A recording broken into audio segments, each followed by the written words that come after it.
even the top string theorists are finally waking up to the futility of their abstract math. This leads us to our next point.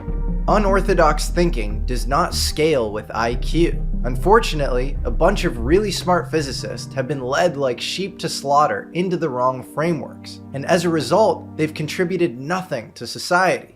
Academic institutions worldwide have been engaged in a massive brain drain. Quite simply, the smartest people are working on the dumbest problems. Brown's work is definitely not the current state of the art in propulsion. I'll leave it to smarter people than me to debate what type of space-time engineering engine is best: Alcubierre warp drive, microwave beam propulsion, or otherwise. But many of these exotic propulsion mechanisms are derived from Brown's fundamental unlock. And so that's why, almost 100 years after he discovered it, I really think that at the very least, his work should be open source and better understood by the average science and engineering student. Townsend Brown was an unrefined, not super educated inventor who made real breakthroughs.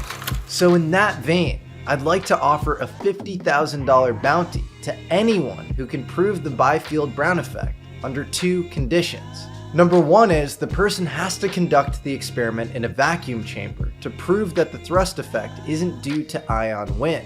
And number two, you have to let us film it. So reach out to usa.alchemy@gmail.com if you're interested, and please, if possible, lead with any experience you have doing experiments like these. But as I've said, I have no dog in this fight, so I will also pay the $50,000 to anyone who definitively disproves the Biefeld-Brown effect, as long as I feel like they are a good faith actor. That would kind of blow, but hey, it would get us closer to reality.